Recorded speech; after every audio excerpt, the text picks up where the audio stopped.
Bom dia, bom dia, bom dia, bom dia! Sejam todos bem-vindos a mais uma aula do seminário da Igreja Batista Memorial. Nós aqui, você aí na sua casa, participando e aprendendo um pouco mais da Palavra de Deus. Obrigado por nos permitir, entrar na sua casa e, além disso, permitir que a Palavra de Deus possa entrar na sua casa nesta manhã de domingo, para que nós possamos não só refletir, mas também aprender e praticar nas nossas vidas a cada dia. E, como de costume, antes de iniciar a nossa aula, vamos fazer uma oração. Vamos orar, né? Isso. Oremos então. Deus Pai amado, nós te agradecemos. Obrigado a Deus por mais um dia de vida que o Senhor nos concede. Obrigado pelo levantar saudável, obrigado pela noite tranquila, pela proteção e por tudo da qual o Senhor tem nos guardado. Obrigado por esse dia, obrigado pela oportunidade que o Senhor nos dá de estarmos aqui, ó Deus, compartilhando um pouco da Tua Palavra. E a nossa oração nesta manhã é que o Senhor esteja nos direcionando, esteja abençoando essa aula, esteja, ó Deus, preparando a Tua Palavra para cada um de nós, para que nós possamos absorver tudo que Tu tens para falar no dia de hoje. Possamos não só aprender, mas também praticar nas nossas vidas. Obrigado por tudo, nos direciona, é a nossa oração em nome de Jesus. Amém, amém. Oh, maravilha. Então vamos lá, né? Vocês sabem que nós estamos falando sobre... Vocês já digitaram aí, né? Vocês são ligeiros, nem vi. Nós estamos falando sobre amar uns aos outros. Nós estamos numa série de aulas abordando justamente esse ponto, amar uns aos outros. Na aula anterior nós falamos de uma coisa bem legal, de uma coisa bem bacana, que é ter o mesmo cuidado uns para com os outros. Nós vimos vários pontos legais relacionados a isso. O que significa ter o mesmo cuidado uns para com os outros? Qual que é o contexto da qual Paulo falou isso aí? Tudo isso nós falamos na aula anterior. Eu não vou repetir hoje não, né? Quem assistiu, assistiu. Quem não assistiu, você pode ir lá no nosso canal, que a aula fica disponível para que você possa assistir, certo? E hoje, dando continuidade a essa disciplina, amai uns aos outros, nós vamos abordar mais um tema. Estamos chegando já no finalzinho da disciplina. Hoje já é a aula 6. Depois tem a aula 7, a aula 8 e a aula 9. E aí a gente fecha essa primeira parte, certo? Bom, todos nós sabemos que Jesus ele deixou um mandamento para que nós cumpríssemos, né? Um mandamento fundamental, vamos dizer assim, né? Tanto é que certa vez, ao ser questionado, Jesus disse assim: toda a lei se resume em um só mandamento, que era amar a Deus sobre todas as coisas e amar o próximo como a si mesmo. E aí nós já aprendemos nesta mesma disciplina que Jesus ele deixou um novo mandamento, que é amai uns aos outros como eu vos amei. Essa foi a mensagem que Jesus disse, ou seja, que a gente possa amar uns aos outros como ele nos amou. Esse é o novo mandamento que ele nos traz, que ele nos pede, que ele nos ordena, que ele nos orienta para que nós possamos ser seus imitadores.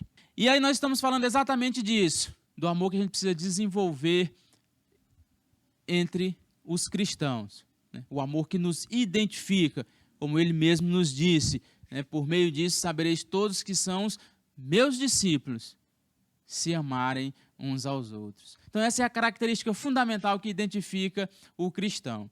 E aí o amor ele possui várias facetas, ele produz vários resultados, né? Ele traz várias características, da qual muitas delas nós já abordamos aqui. Vamos lembrar algumas aqui, ó.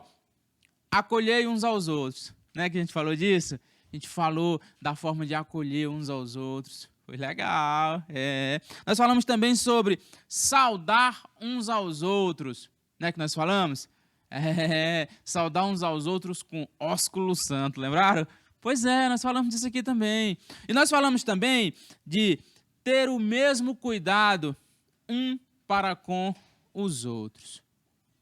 E aí hoje nós vamos abordar mais um ponto, né? Hoje abordaremos mais uma maneira de demonstrar esse amor. E sabe qual que é? Solta aí para que a gente possa ver. Estão vendo só? Sujeitai-vos ou submetei-vos uns para com os outros. Exatamente. Mas aí surge um questionamento. Essa imagem, de forma cômica, vamos dizer assim, ela traz uma reflexão. O que será que significa sujeitar? Ou o que será que significa submeter uns aos outros? A gente traz essa reflexão. O que será que significa? E aí o tema,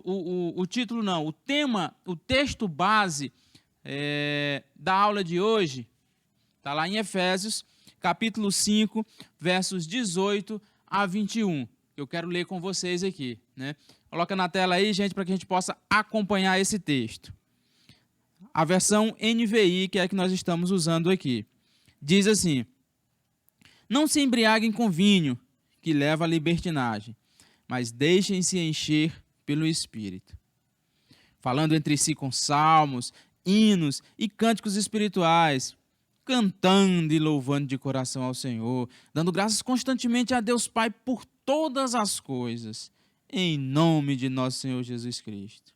Sujeitem-se uns aos outros por temor a Cristo. Efésios capítulo 5, versos 18 a 21. Esse é o nosso texto base, né? E nós vamos refletir um pouco sobre esse texto na aula de hoje. Está lá em Efésios. Efésios foi uma carta escrita por Paulo. Até comentei um pouco sobre esta carta na aula passada, né?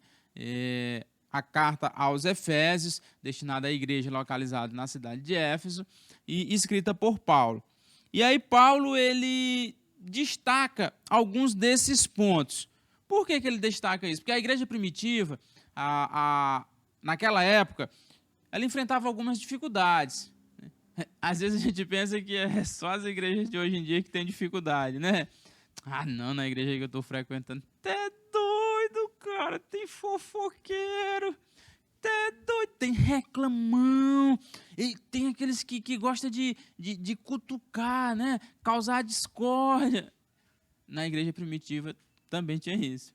Tinha gente que queria causar discórdia de um para com o outro, né? Existiam pessoas que se achavam melhor do que as outras. Hoje não tem isso mais não, né? Graças a Deus acabou isso nas igrejas. A gente não acha mais nas igrejas, no trabalho, a gente não acha mais essas coisas, pessoas que se acham melhor que as outras, né?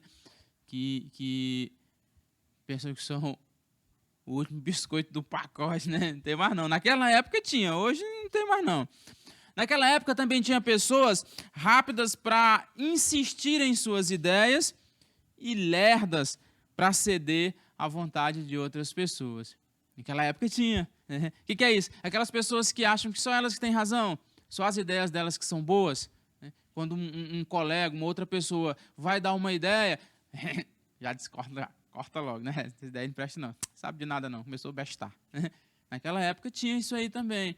Pessoas que se achavam que as suas ideias, que as suas coisas, que os seus posicionamentos eram sempre os melhores. E aí é nesse contexto que Paulo, inspirado pelo Espírito Santo, né, inspirado por Deus através do Espírito Santo, ele escreve esse texto. Diante desse contexto, ele escreve esse texto para aquela igreja da cidade de Éfeso, para que eles pudessem refletir sobre as atitudes que eles estavam tendo. E aí ele encerra esse texto que nós lemos justamente dizendo isso: sujeitai-se uns aos outros por amor a Cristo. Então a gente está só entendendo o contexto que esse texto foi escrito para que a gente possa entender o que Paulo quis dizer. Porque não adianta nada a gente pegar só esse trechozinho final do texto, sujeitar-se uns aos outros, e aí tirar as conclusões a partir daí. Não.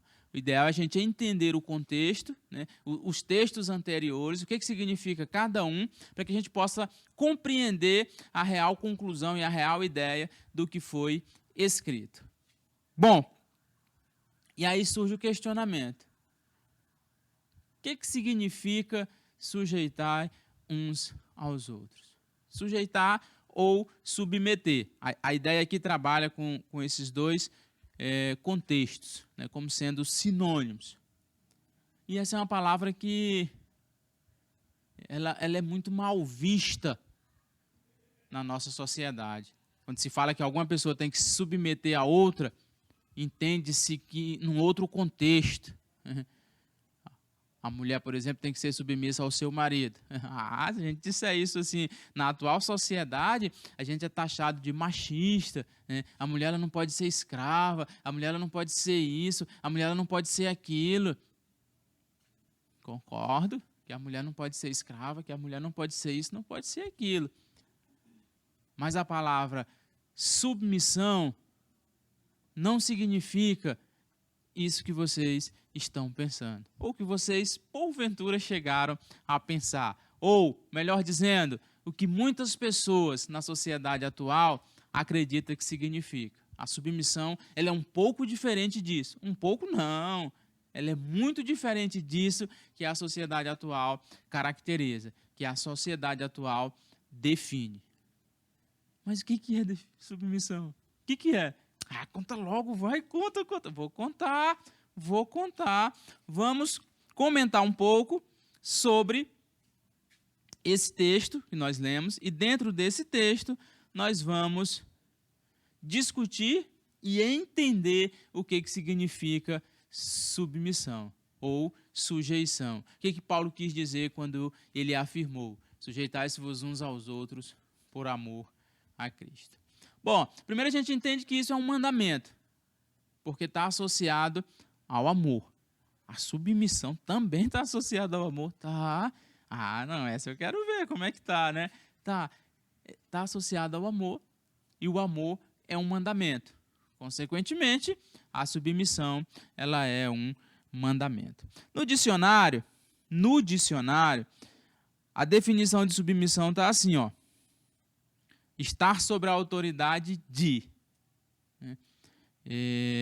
Mas a nossa definição de submissão ela é um pouco diferente. Note aí, ó.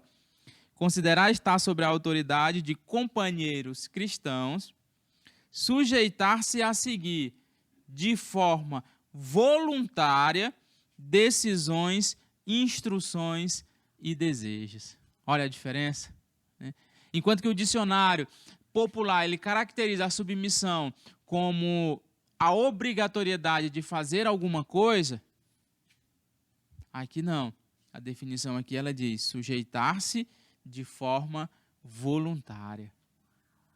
A submissão, o sujeitar-se, ele é uma coisa de forma voluntária. É assim que funciona. Não é nada sobre coação, né? Você não está sendo coagido, você não está sendo obrigado. Não. A submissão que a gente entende e que a Bíblia nos orienta a desenvolver é a submissão da qual a gente realiza as coisas de forma voluntária, por amor ao nosso próximo. E aí, o texto de Efésios, da qual nós já lemos, e eu vou ler de novo para vocês, para ficar bem firme na nossa mente, diz assim, ó: não se embriaguem com vinho, que leva à libertinagem, mas deixem-se encher pelo Espírito. E a palavra Espírito aqui, nessa versão NVI, está com letra maiúscula, caracterizando que esse Espírito é o Espírito Santo. É um detalhezinho importante. E aí ele continua: falando entre si com salmos, hinos e cânticos espirituais, cantando e louvando de coração ao Senhor, dando graças constantemente a Deus Pai por todas as coisas, em nome do nosso Senhor Jesus Cristo. Sujeitem-se uns aos outros por temor a Cristo. O que Paulo quis dizer com esse texto? Vamos tentar entender esse texto? Primeiro, pela palavra Espírito. Paulo, ele frisou bem essa ideia, né, da importância do Espírito Santo em nossas vidas, quando ele diz, deixe-te encher pelo Espírito. Né? O Espírito Santo é que direciona as nossas vidas. Nós, como cristãos, nós entendemos que o Espírito Santo, ele nos ensina a orar, né? O Espírito Santo, ele nos convence do pecado, né? O Espírito Santo é que nos permite ter uma intimidade maior com Deus, né? O Espírito Santo é que faz a gente participar de um novo nascimento, né? O Espírito Santo é que nos cela, né? O Espírito Santo é que nos redime, né? O Espírito Santo é tudo isso. Por isso que Paulo começa esse texto dizendo aos irmãos para se encher de Espírito Santo. E aí é interessante porque o apóstolo Paulo, ele aborda uma comparação nesse texto. Ele aborda uma comparação. Ele começa dizendo assim, ó, não se embriague com vinho, que leva à libertinagem, mas deixe-se encher pelo Espírito. A gente sabe que essa condição, essa palavra mais, ela é uma conjunção adversativa, né? Ela traz esse contraste, né? E Paulo aborda aqui, ele aborda aqui uma comparação, que nós vamos chamar aqui de 3 pontos rapidinho. Essa comparação, ela traz primeiro uma semelhança superficial. Né? Por que ela traz uma semelhança superficial? Porque a pessoa, quando ela está sobre a influência, Paulo ele usa duas coisas bem legais aqui para comparar. A embriaguez em relação ao vinho e o Espírito Santo. Não se embriaguem com vinho, mas deixe-se encher pelo Espírito. Então ele traz essa comparação entre essas duas palavras. E aí, se a gente for analisar, há uma pequena semelhança quando a pessoa se embriaga com vinho e quando a pessoa se enche pelo Espírito. Tem semelhança aí? Tem. Pois explica pra gente qual que é essa semelhança. Sabe qual que é a semelhança que existe?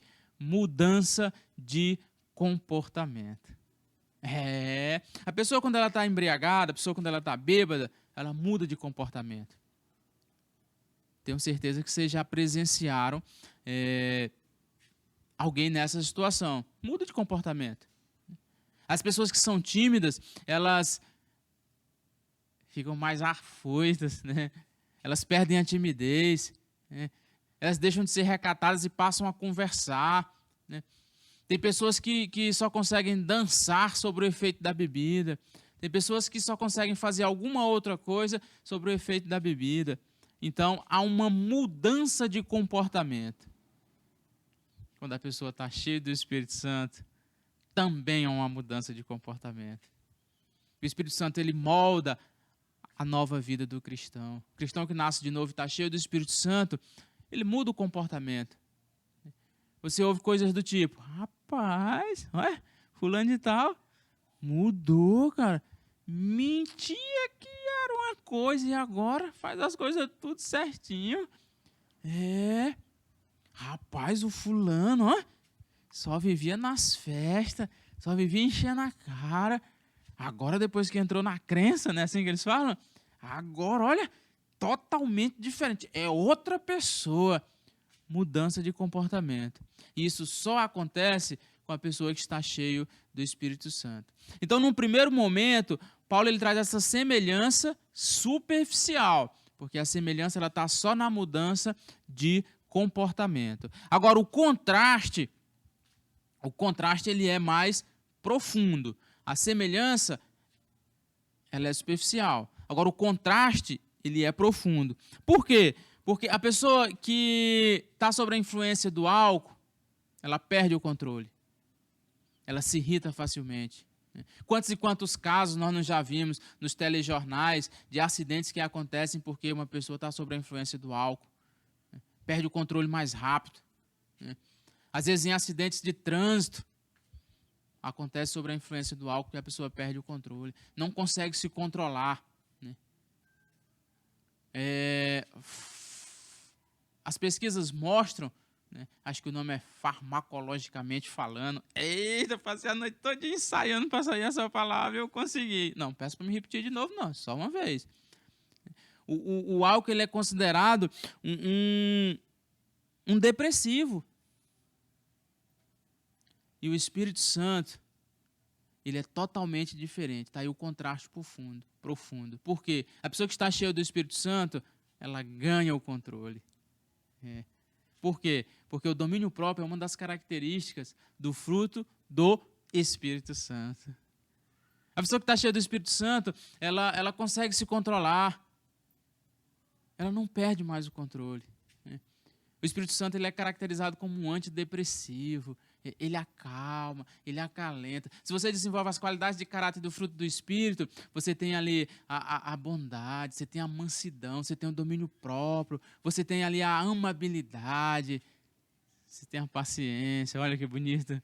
A paciência. Por quê? Porque você ganha o controle. Então o contraste profundo ele está aí. Enquanto que com o vinho ou com o álcool, né? O texto aqui ele usa vinho porque a bebida alcoólica da época era o vinho. Por isso que o texto ele traz a palavra vinho. A pessoa perde o controle. Enquanto que com o Espírito Santo a pessoa ganha o controle. Aí está o contraste, que é mais profundo. Né? Ele vai lá no âmago. E por fim, uma outra comparação que a gente traz entre esses dois personagens, vamos dizer assim, é o resultado oposto. Né? Porque a pessoa embriagada, ela perde o pudor, né? Ela perde a vergonha. Né? Quantas e quantas situações a gente vê aí nos jornais, a gente vê na televisão, de pessoas que tomam atitudes assim totalmente alheias à sua personalidade porque estão sob o efeito de bebida alcoólica. Eles perdem totalmente a vergonha.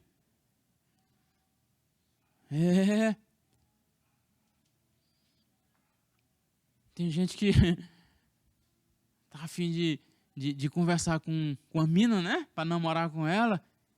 Tem gente que precisa tomar uma dose para perder a vergonha para poder ir lá falar com ela. O álcool ele traz isso. Vergonha, pudor, opróbio. Falei bonito agora também. Eu estava lendo o dicionário semana passada. Enquanto que o Espírito Santo, ele enobrece. Ele enleva. Estou dizendo que eu falei bonito. Enleva quer dizer assim, ó, encanta. Ele eleva. Porque as atitudes que a pessoa toma, a pessoa cheia do Espírito Santo, chama a atenção. A pessoa cheia do Espírito Santo, ela não recebe troco errado. Não, ela não recebe. Chama a atenção isso aí. Já pensou? Você está lá no caixa do supermercado, recebeu R$50 de troco errado. Aí você olha para a pessoa e diz, perdão, você me deu troco errado, esse dinheiro é seu. Olha, já pensou? Você enobrece, né? E se encanta as pessoas. Rapaz, esse daí é diferente, ó. Igual eu vi um vídeo essa semana de um acidente de trânsito em que uma moto se chocou com um carro.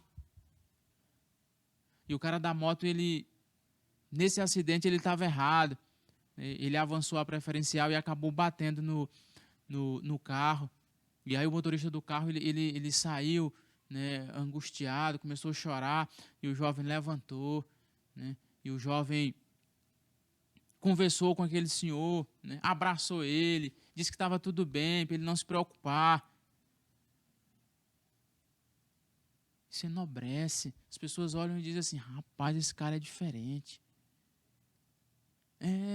Pessoas cheias do Espírito Santo é que desenvolvem esse tipo de característica. Então, no primeiro momento, Paulo ele traz essa comparação entre o vinho e o Espírito Santo. Uma semelhança superficial, porque há uma mudança de comportamento. Aí há um contraste profundo, né? Porque em uma pessoa perde o controle, na outra pessoa ganha o controle. E, por fim, são resultados opostos, porque a pessoa, sob o efeito do álcool, perde a vergonha e o pudor, enquanto que a pessoa cheia do Espírito Santo, ela se enobrece, se enleva e se eleva. Então, Esse é o primeiro item que Paulo destaca. Depois, Paulo ele fala dos benefícios de se estar cheio do Espírito Santo.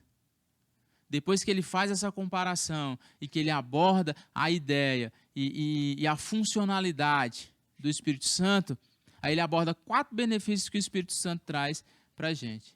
4 benefícios. Nós vamos falar deles agora. Primeiro, solta aí. Comunhão. Paulo diz assim, no verso 19. Falando entre si com salmos, hinos e cânticos espirituais. Queria chamar a atenção para esse texto, para essa frase, falando entre si. Falando entre si. Falando entre si. Comunhão. Ou seja, comunhão quer dizer ter atividades comuns com outras pessoas. É isso que significa comunhão. Eu sei que vocês viram na imagem aí, né? Tem hoje, será? Os supermercados não estão abertos, mas se você já comprou, você já pode fazer aquele churrascão. Igual tá na imagem aí. Aí, bonito demais, né? É doido. Comunhão significa isso. Às vezes a gente associa comunhão com comida, né? Comunhão é comida. Não, a comida faz parte da comunhão, porque a comunhão significa desenvolver atividades comuns com os cristãos. Então, são atividades de brincadeira, são atividades de lazer, são atividades de esportes, são atividades de estudos bíblicos, são atividades de cânticos, né? São atividades afins. Qualquer atividade que você faz em comum, a gente caracteriza como comunhão. Aí, lógico que nas nossas comunhões não pode faltar a comida, né? É bom demais comer, né? É doido, comer é bom demais. Mas, gente, comunhão significa edificar o próximo com as nossas atitudes, né? Essa é a função da comunhão. Edificar o próximo com as nossas atitudes. Por isso que a gente faz atividade em comum, para que o nosso comportamento ele possa refletir na vida do nosso próximo. E aí, para que a gente tenha uma comunhão de acordo com o que Deus deseja, nós precisamos estar cheios do Espírito Santo. Ou, como Paulo afirma aqui, as pessoas que estão cheias do Espírito Santo, elas desejam estar em comunhão com os cristãos. Não tem chateação. Bora fazer um churrasco. Não gosto de carne, não. Então, bora fazer aí a noite das massas.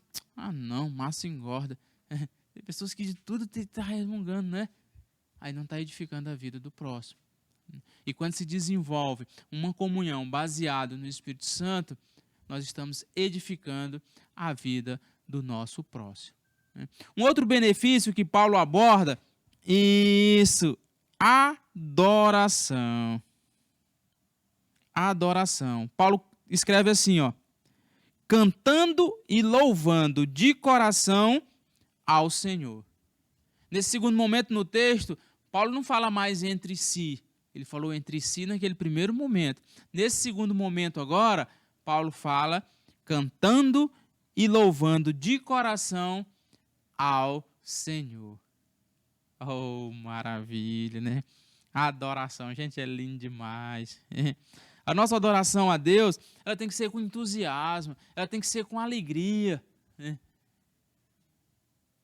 É muito bonito quando eu assisto eu acho muito bonito quando eu assisto algum vídeo dos africanos louvando a Deus. Gente, a animação deles assim é tremenda, é com entusiasmo, é com alegria. Às vezes a gente vê em algumas igrejas, só em algumas, né? Não tem em todas não, é só em algumas que a gente vê. Alguns irmãos cantando, louvando e adorando a Deus, batendo palma assim. Para a direita, para a esquerda. Sem entusiasmo, sem alegria. Né? Não é isso que Paulo está dizendo aqui, não. Paulo está dizendo que a adoração a Deus, ela tem que ser com alegria, com entusiasmo. Uma das formas da gente adorar a Deus, existem várias formas da gente adorar a Deus. Uma das formas da gente adorar a Deus é cantando, louvando a Deus. Então, como vocês já ouviram muito eu falar, ou pedir licença agora para, nesse momento, a gente louvar a Deus. Eu separei aí um hino, como a gente costuma dizer, uma música, uma canção, né, bem conhecida, mas que fala muito, né, da bondade de Deus nos nossos corações. E se parece muito com a nossa igreja, com o nosso pastor, né? Vamos lá? Solta aí.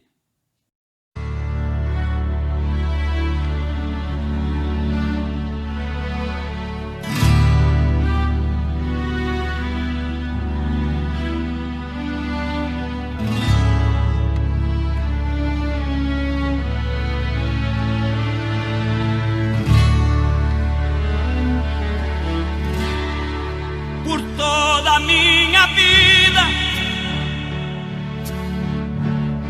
ó Senhor, te louvarei, pois meu fôlego é a tua vida e nunca me cansarei. Posso ouvir a tua voz, é mais doce do que o mel, que me tira desta cova e me leva até o céu. Já vi fogo e terremotos, vento forte que passou. Já vivi tantos perigos, mas tua voz me acalmou. Tu das ordem às estrelas e ao mar os seus limites. Eu me sinto tão seguro no teu colo, ó Altíssimo. Não há ferrolho, nem portas que se fechem diante da tua voz. Não há doença, nem culpa que fiquem de pé diante de nós.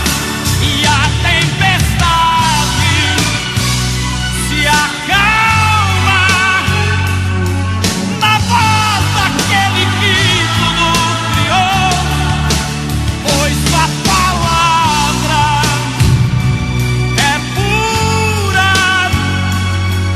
escudo para os que nele creem.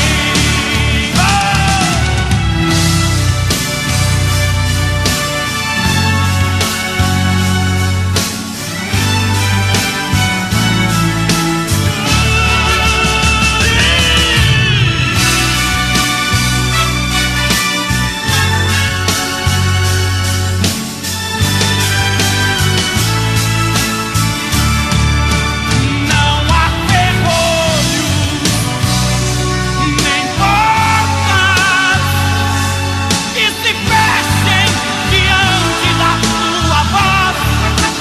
Não há doença, nem culpa que fiquem de pé diante de nós. E a tempestade se acalma na voz daquele que tudo criou, pois a palavra é pura,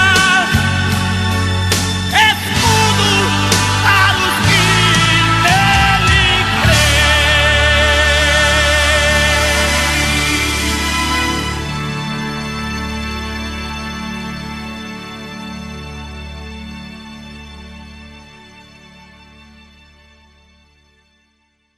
Viram só? Linda demais essa música, né? Volta e meia a gente tá cantando ela na igreja.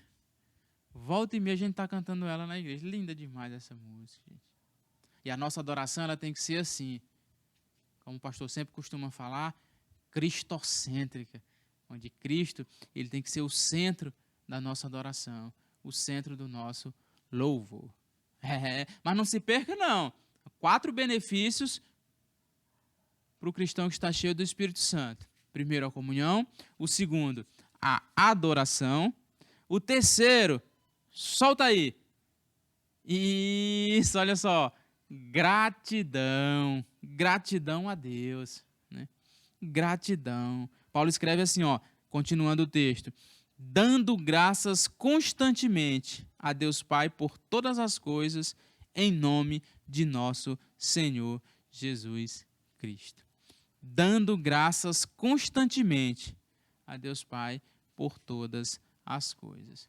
Às vezes as pessoas confundem esse texto. Tem outros textos de Paulo que ele também afirma isso, né? Dá graças em todas as circunstâncias, ou dá graças constantemente a todas as coisas. Nós precisamos ter essa gratidão a Deus, né? Porque Deus é que nos permite viver essa vida que nós vivemos, né? Deus é que concede todas essas dádivas e essas maravilhas que nós temos, né? Como as tristezas também acontecem pela permissão de Deus. E quando Paulo fala em dar graças por todas as coisas, ele não está querendo dizer que a gente tem que dar graças a Deus pelas coisas ruins que acontecem na nossa vida. Não é isso. Oh, Deus, muito obrigado por eu ter adoecido essa semana, Deus. Obrigado. O texto está dizendo que eu tenho que dar graças constantemente a Deus por todas as coisas. Então, eu vou agradecer a Deus por eu ter ficado doente. Não, não é isso que Paulo está querendo dizer. Pelo amor de Deus, não é isso. O que Paulo está querendo dizer é que nós devemos dar graças a Deus em nome de nosso Senhor Jesus Cristo, ou seja, de acordo com a boa vontade dele. O que Paulo está querendo dizer é isso. Nós vamos dar graças a Deus pelas coisas que acontecem na nossa vida de acordo com a sua imensa bondade. E confiar em Deus quando acontecem as coisas ruins na nossa vida, né? Por quê? Porque Deus ele sempre nos dá a providência.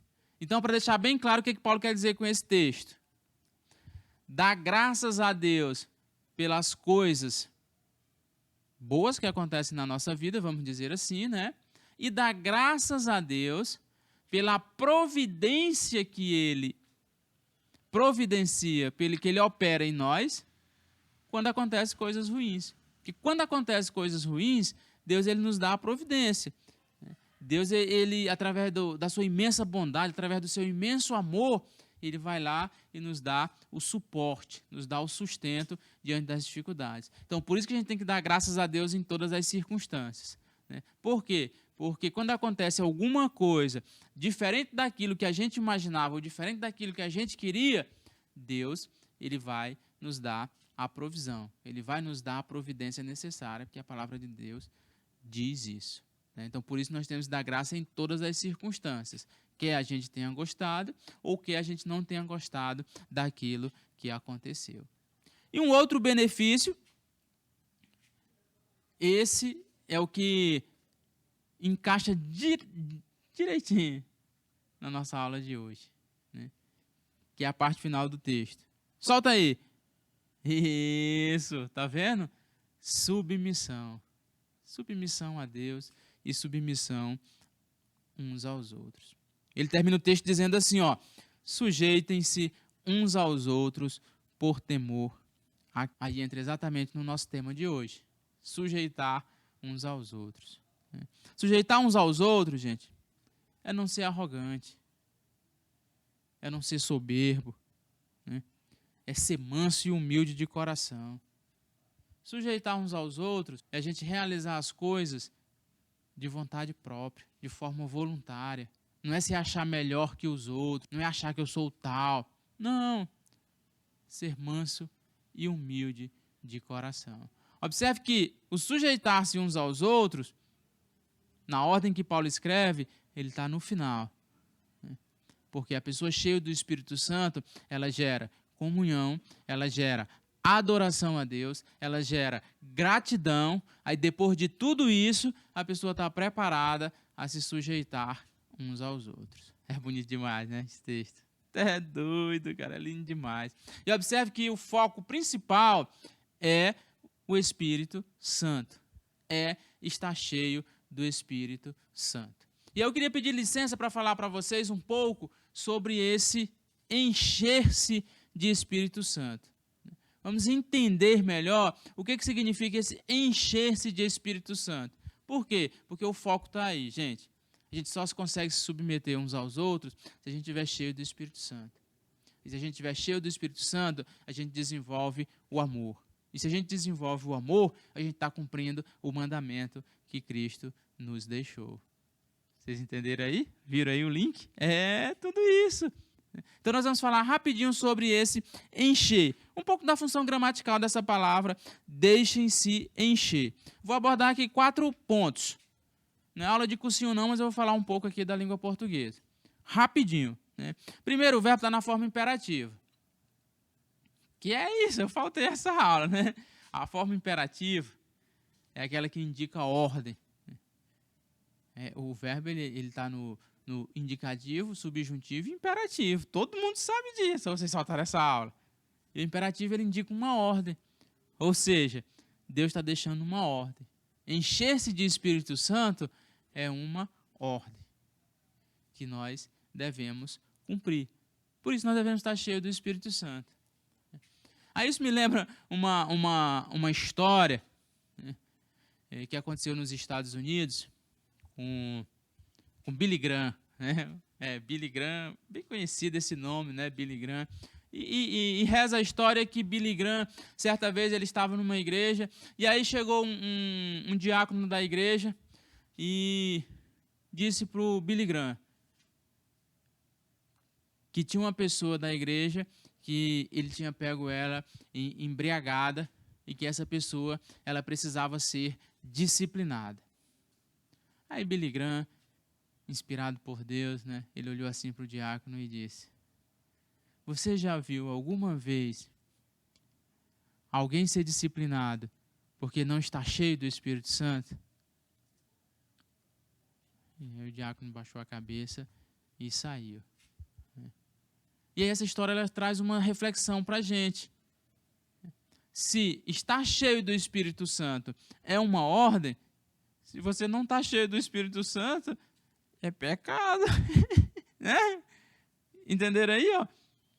Se Deus disse para a gente estar cheio do Espírito Santo, e se a gente não está cheio do Espírito Santo, nós estamos contrariando uma ordem de Deus.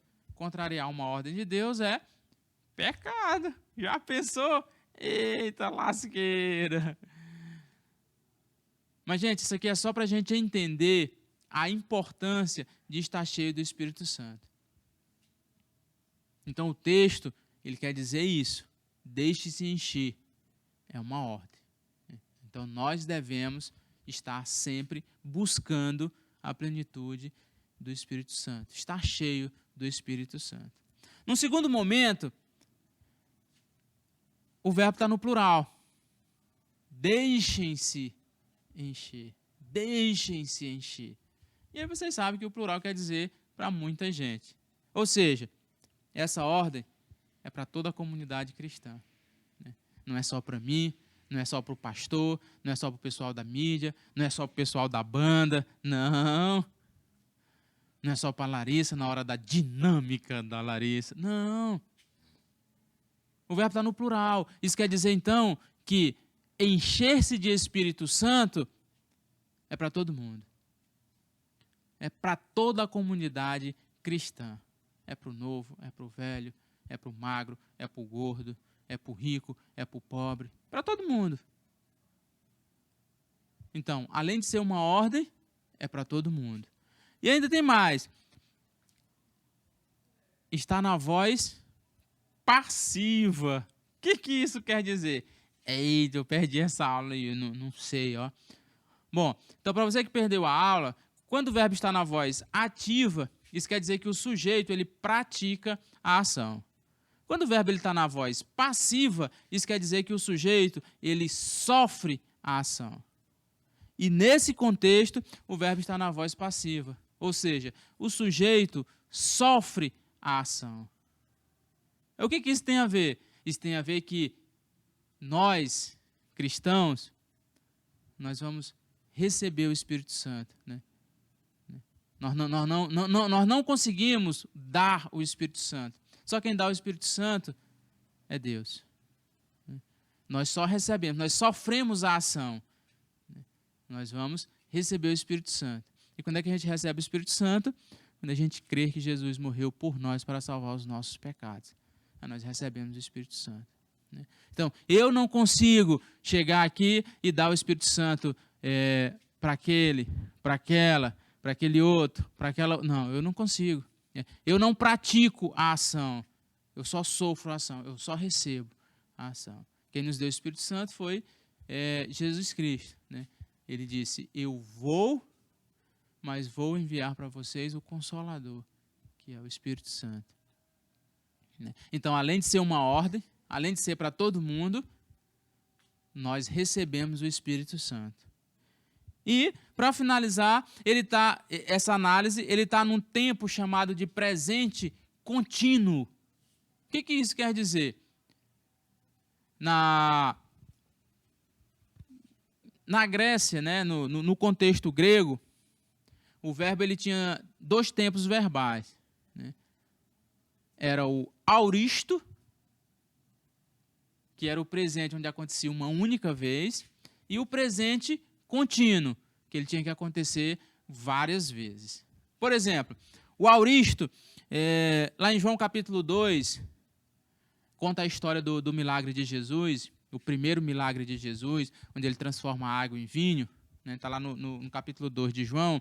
E aí, quem não estava lembrado da história, eu vou contextualizar aqui.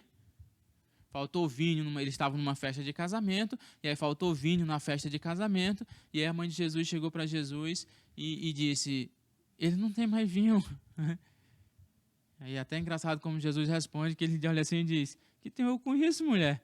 Ainda não é chegada a minha hora. E aí a mãe dele olha assim para os serviçais e diz, façam tudo quando ele mandar.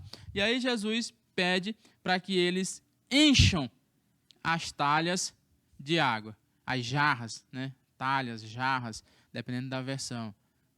O texto vai dizer que Jesus ele pede para os serviçais que eles encham as talhas de água. Ó, encham as talhas de água. Isso aí está no presente auristo. Por quê? Porque eles iam encher uma única vez. Depois que eles encheram, acabou. Eles não iam encher mais. Já estava cheia, acabou-se. Já era. Esse contexto aqui é diferente. No original, ele está no presente contínuo. O que isso quer dizer? Isso quer dizer que a todo instante a gente tem que estar se enchendo do Espírito Santo. A gente vai se encher do Espírito Santo hoje, amanhã, depois de amanhã, sábado, domingo, segunda, terça, quarta. É um presente contínuo, é a todo instante. Eu não vou me encher de Espírito Santo, estou cheio, até o talo. Transbordando, não preciso mais, maravilha, estou cheião. Não existe isso. Esse é um presente contínuo, você vai se enchendo totalmente, todos os dias, diariamente, a todo instante do Espírito Santo. Tem que ser renovada a cada dia essa ideia. Então, mais uma vez frisando, que o foco é o Espírito Santo. Quando nós estamos cheios do Espírito Santo, a parte de se sujeitar, de submeter uns aos outros, ela passa a ter mais sentido. E a Bíblia ela fala sobre essa sujeição, sobre essa submissão. E eu separei alguns textos bíblicos aqui, no Novo Testamento, que mostram exatamente isso. Por exemplo, em Tiago 4,7, fala que nós devemos nos submeter a Deus. O texto diz assim, portanto, submetam-se a Deus, resistir ao diabo e ele fugirá de vocês. Então, nós devemos submeter a Deus. Tem alguns textos também que falam que as mulheres devem se submeter ou sujeitar a seus maridos. Efésios 5, 22 a 24 diz exatamente assim, ó: mulheres, sujeitem-se a seus maridos como ao Senhor, pois o marido é o cabeça da mulher, como também Cristo é o cabeça da igreja, que é o seu corpo, da qual ele é o Salvador. Assim como a igreja está sujeita a Cristo, também as mulheres estejam em tudo sujeitas a seus maridos. Colossenses 3,18 diz assim, ó: mulheres, sujeitas a seus maridos, como convém a quem está no Senhor. 1 Pedro 3,1 diz assim, ó: do mesmo modo, mulheres, sujeitas a seus maridos, a fim de que, se algum deles não obedeça uma palavra, sejam ganhos sem palavras, pelo procedimento da sua mulher. Então, o Novo Testamento aqui, nesses textos que eu li, mostra que nós devemos nos submeter a Deus. Fala também que as mulheres devem submeter aos seus maridos. Fala também que nós devemos submeter às nossas autoridades. Romanos 13:1 diz assim, ó: todos devem sujeitar-se às autoridades governamentais, pois não há autoridade que não venha de Deus. As autoridades que existem foram por ele estabelecidas. Tito 3:1 diz assim, ó: lembre a todos que se sujeitem aos governantes e às autoridades, sejam obedientes, estejam sempre prontos a fazer tudo o que é bom. 1 Pedro 2,13 diz assim, ó: por causa do Senhor, sujeitem-se a toda autoridade constituída entre os homens, seja o rei como autoridade suprema. Então a Bíblia também pede para que nós sujeitemos as nossas autoridades. Só que ela pede também para que a gente sujeite aos nossos patrões no nosso trabalho. Tem isso também? Tem. Diz assim, ó: escravos, sujeite-se a seus senhores com todo respeito, não apenas aos bons e amáveis, mas também aos maus. Lógico que a Bíblia vai falar em escravos, né? Porque naquela época era a única relação que tinha entre patrão e empregado, era essa, né? Naquela época não tinha funcionário público, não, tá? Tinha só os escravos e aí tinham os patrões, certo? E aí tem outros textos que também falam isso. Tito 2, 9 e 10, ensine os escravos a submeterem tudo a seus senhores. Efésios 6, 5 e 6, escravos, obedeçam a seus senhores terrenos com respeito e temor. Ela também nos orienta, a Bíblia, a se sujeitar aos mais velhos. Essa é para os jovens, olha aí, ó. Você já ouviu, jovem, sua mãe dizendo assim: respeite os mais velhos? Está na Bíblia. Está na Bíblia. Aonde? 1 Pedro 5,5. Da mesma forma, jovens, sujeitem-se aos mais velhos. Sejam todos humildes uns para com os outros. Por quê? Porque Deus se opõe aos orgulhosos, mas concede graça aos humildes. Tá vendo? E a gente vai finalizar essa primeira parte aqui de sujeitão com Efésios 5, 21, sujeitem-se uns aos outros por temor a Cristo. E 1 Coríntios 16, 15 e 16. Vocês sabem que os da casa de Estéfanas foram o primeiro fruto da Acaia e que eles se têm dedicado ao serviço dos santos. Recomendo-lhes, irmãos, que se submetam a pessoas como eles e a todos os que cooperam no trabalho e trabalham conosco. Então aqui Paulo nos orienta a submeter ou a se sujeitar uns aos outros.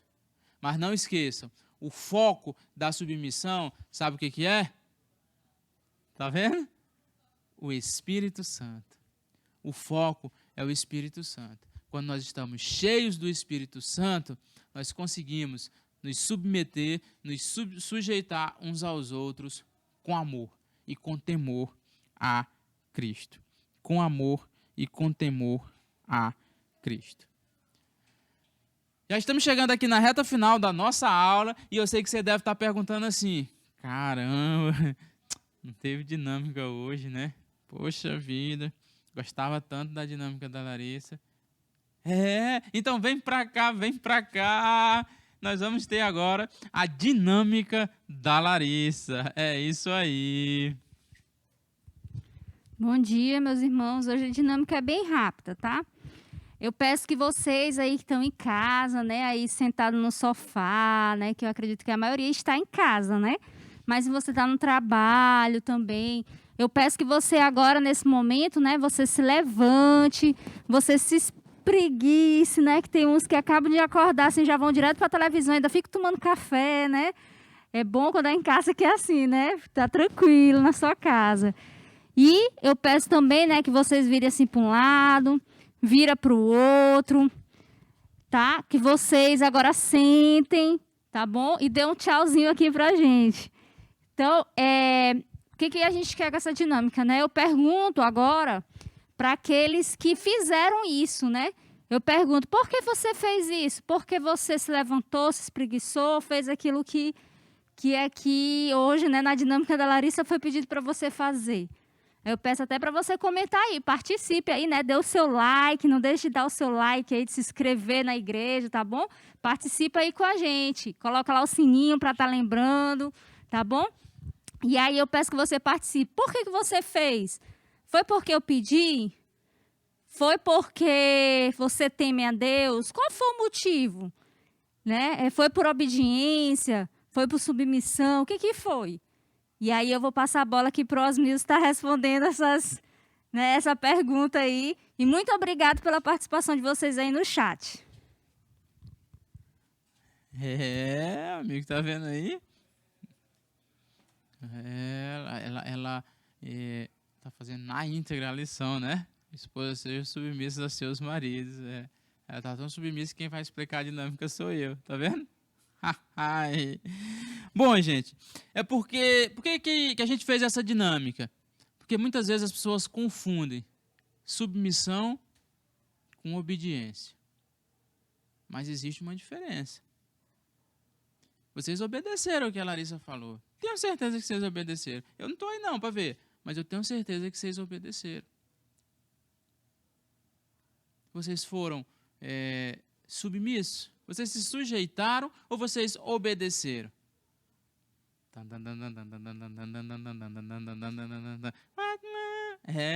Né? É isso que nós vamos entender agora, né?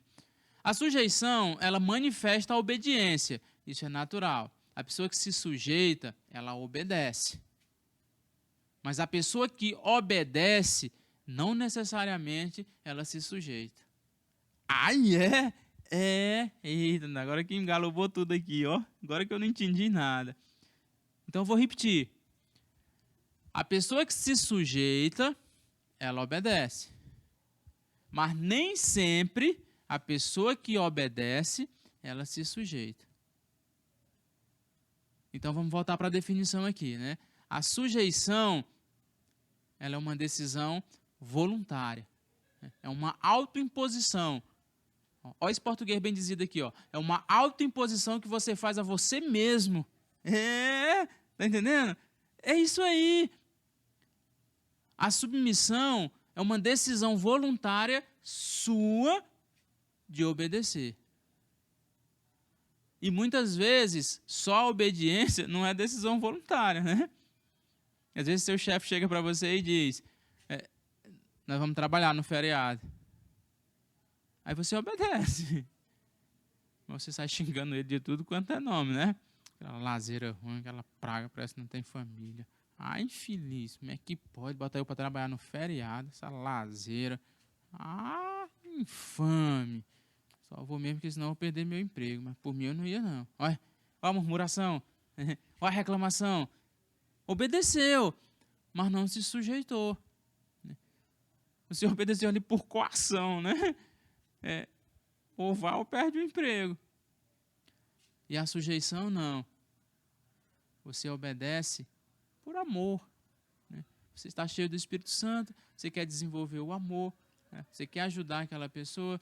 Não, vou lá trabalhar no feriado, meu chefe está precisando da minha ajuda, tem muita encomenda para fazer. Não, vou lá ajudar ele. Né? Assim mesmo. Isso é que é se submeter. Isso é que é se sujeitar. Diferente daquela primeira imagem que nós vimos. Diferente daquela primeira imagem que nós vimos. Né? Daqueles emojizinhos. Né? A sujeição não é uma obediência cega. Não. Sujeição não é uma obediência cega. É uma obediência voluntária. Olha a diferença. Uma obediência voluntária. Por isso que Deus pede para que nós nos sujeitemos uns aos outros. Porque quando você faz isso, você abandona o seu egoísmo. Você não pensa só em você. Você vai pensar nas outras pessoas. E aí você desenvolve uma característica de humildade. O egoísmo fica de lado e entra em cena a humildade. Oh, maravilha!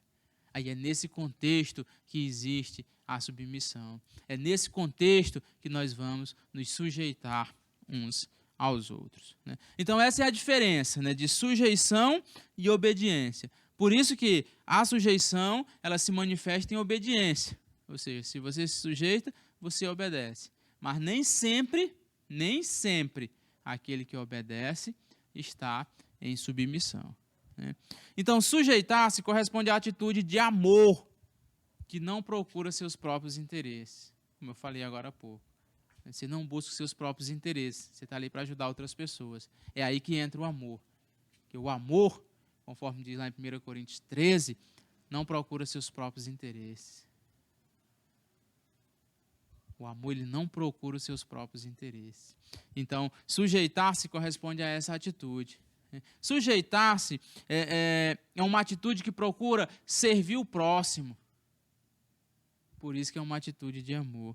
Quando nós aceitamos obedecer esse mandamento, nós refletimos a mesma atitude que havia em Jesus.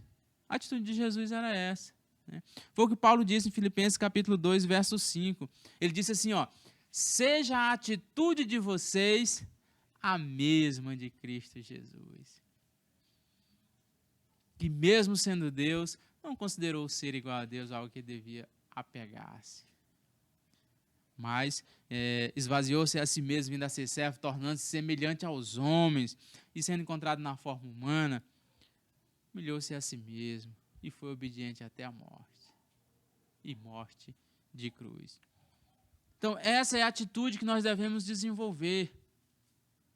Seja a atitude de vocês a mesma de Cristo Jesus. E quando nós nos sujeitamos uns aos outros, nós desenvolvemos essa atitude de amor, essa atitude de não buscar os nossos próprios interesses, essa atitude de esquecer o egoísmo, essa atitude de humildade. É isso que significa sujeitar-se uns aos outros. Com isso, nós podemos concluir a seguinte situação.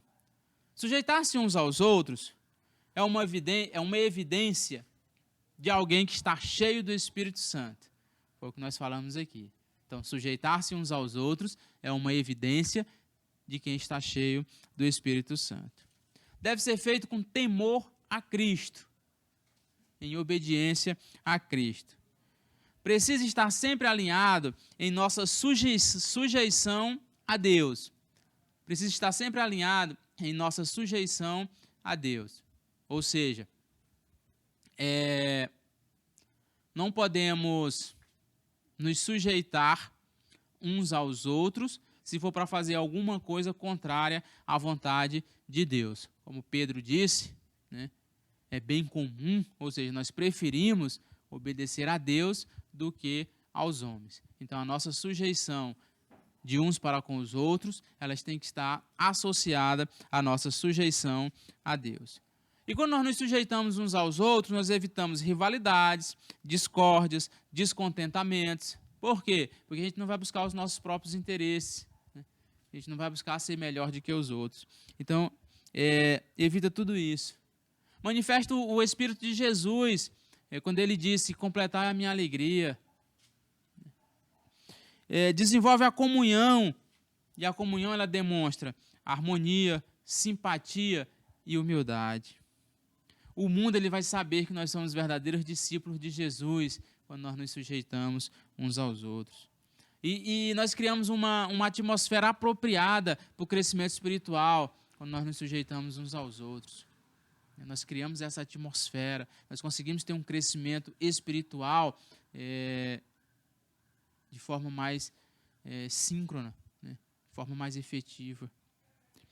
Então, meus irmãos, que Deus nos ajude a termos o mesmo cuidado e, acima de tudo, a nos sujeitar uns aos outros com temor a Cristo. E como nós fazemos isso? Deixando-nos encher de Espírito Santo. Oh, maravilha. E aqui nós chegamos ao final da nossa aula, gente. Muito obrigado aí pela sua paciência e pela sua audiência. Obrigado por permitir que a palavra de Deus entrasse na sua casa nessa manhã de domingo. Hoje nós estamos num cenário diferente, isso mesmo. Por quê? Porque nós estamos nos sujeitando às nossas autoridades, obedecendo aos decretos que assim foram estabelecidos, né, de não funcionar nada depois das 20 horas. Então, em respeito, em submissão, em sujeição às nossas autoridades, né, nós estamos gravando de casa, fazendo das nossas próprias casas, por isso que o cenário está diferente, mas a mensagem de Deus, ela é sempre a mesma, né?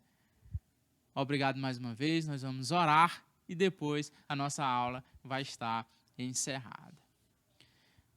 Oremos. Deus Pai amado, nós te agradecemos. Obrigado, Deus, por tudo, obrigado pela tua palavra, obrigado pelos teus ensinamentos e que possamos, ó Deus, exercitar esse teu mandamento de amar uns aos outros através da submissão.